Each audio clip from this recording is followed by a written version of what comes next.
2.5 years ago, I drove to a home in Waukee, not far from where we live.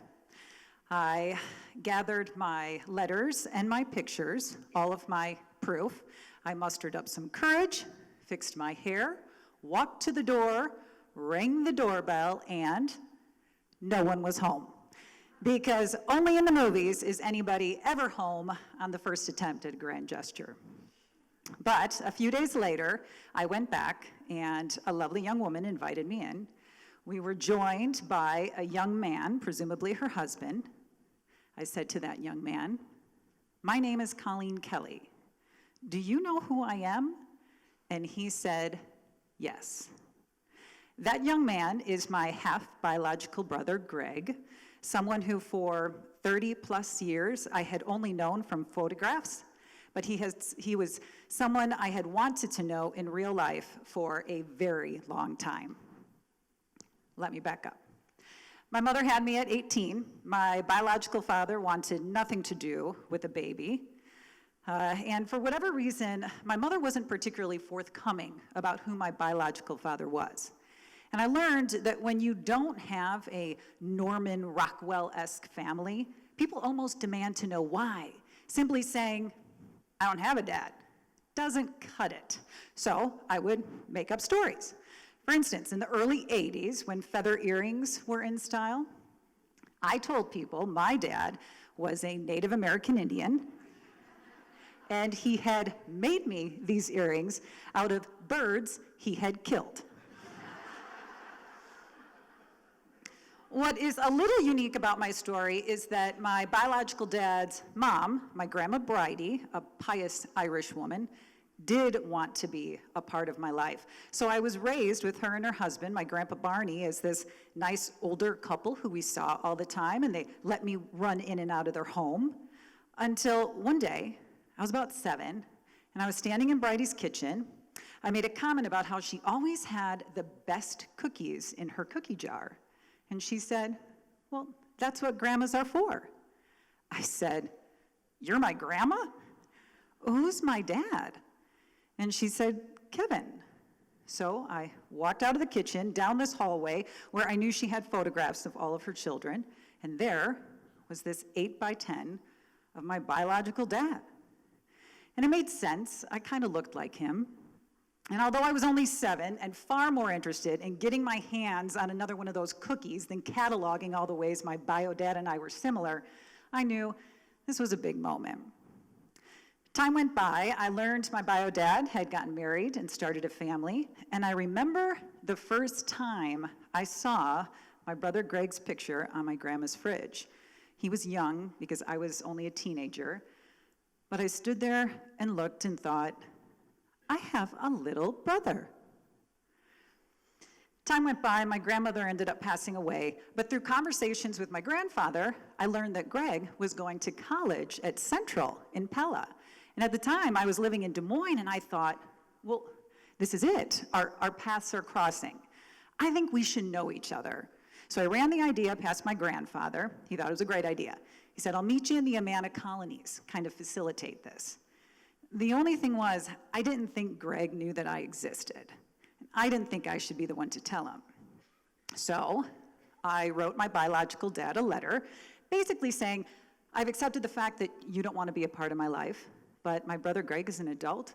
He's going to college 40 minutes from where I live, and maybe he feels different. About a month later, I got one paragraph back from my biological dad.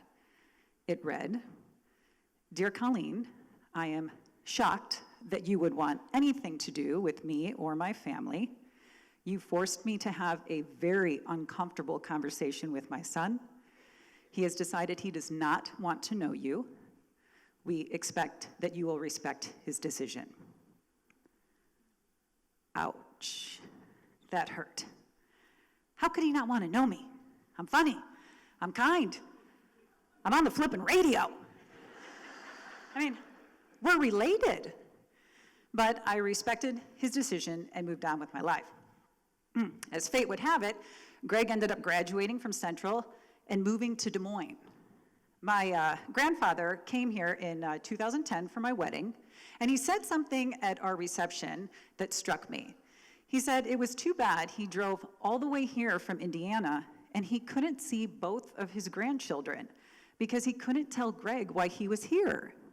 And I thought, that's odd. But then it occurred to me, what if my bio dad lied? What if he never had told Greg about me? What if we're living in the same city and he doesn't even know who I am? I thought about telling him then, but we had just gotten married. We were gonna be starting a family. Seemed like a lot of drama, and I figured, Des Moines is a big city. What are the chances we'll even run into each other? Turns out, good. In 2013, I volunteered to do the governor's steer show at the state fair. I walk into the barn to meet my steer. Next to me is a young woman preparing her steer, and standing next to her is Greg, my brother. This person who I had only known from photographs is standing right here. And I just kind of froze. I decided to avoid making eye contact. About a year later, my husband and I were out to dinner at Fleming's in West Des Moines, and a family walks in and sits down at the table right next to us. And all of a sudden I realize it's my biological dad, Greg, the young woman from the steer show, and Greg's mom. What are the chances? I remember my husband looking at me and saying, Carl, if there was ever a time you were gonna say something, now might be it. But I wasn't prepared. What was I gonna say? And how were they gonna react? We're in the middle of Fleming's Steakhouse. I'm not gonna cause a big scene. So I went to the bathroom, I cried, we took our $200 dinner to go. Well, then as fate would have it, I find out through family that the young woman from the steer show and Greg ended up getting married. She worked for a competing radio group in town where my best friend, who was in my wedding, works. At this point, my best friend has met my biological brother through work functions, and I haven't even met him yet. But the final straw came when my grandfather told me that Greg and his wife were building a home. And we live in Clive, mecca of home building. And I thought, what are the chances this guy's gonna end up being my neighbor? So I looked him up on the Dallas County Assessor's site, and sure enough, they had purchased a home about 3 miles from where we live. So now I'm thinking, am I gonna see him at Hy-Vee?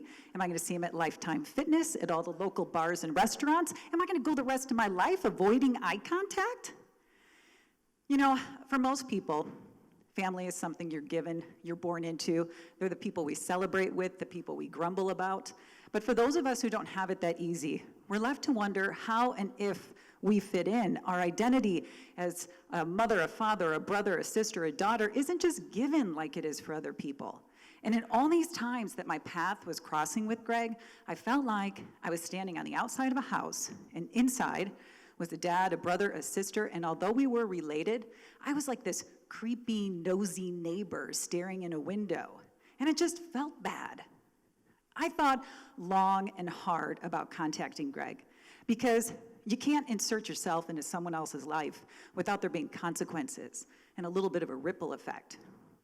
But it was time. I wanted to be a part of the story, and I needed to know if Greg wanted to add to his family. So that brings me to the beginning of the story. I asked Greg if he knew who I was, and he said yes. And at first, my heart kind of sank because I thought, oh man, he's known this whole time, and he doesn't want to know me. And here I am. This is awkward. But we exchanged pleasantries. He said that he was glad I had introduced myself, and I left their home thinking, if this is it, at least the truth is out there, and I don't have to avoid making eye contact. But Greg reached out to me about a month after that and said that he and his wife would like to take me to dinner. I was a little concerned, like he might need a kidney or bone marrow.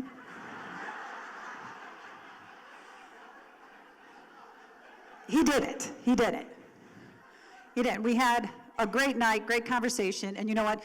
Greg and I have spent the past 2.5 years getting to know each other, and I really like him. There's 11 years between us, but you wouldn't know it. He's a really great guy. My bio dad is less than pleased.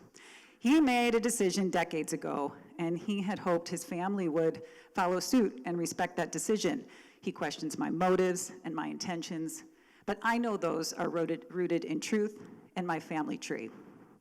You know, I wanted getting to know Greg to be all that I was looking for. I wanted it to be like when Dorothy walked from sepia into color, when the Bradys all got together. But what I learned is sharing a set of chromosomes does not entitle you to a relationship.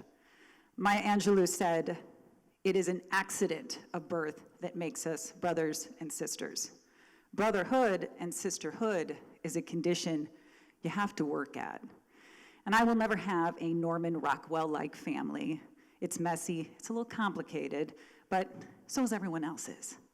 And people ask me if I would do it again. Knowing what I know now and what has happened over the past 2.5 years, would I ring that doorbell again? And I say, absolutely. I know in my heart, Greg and I were meant to know each other because I have a little brother, and he is more than just a picture on a fridge. Thank you.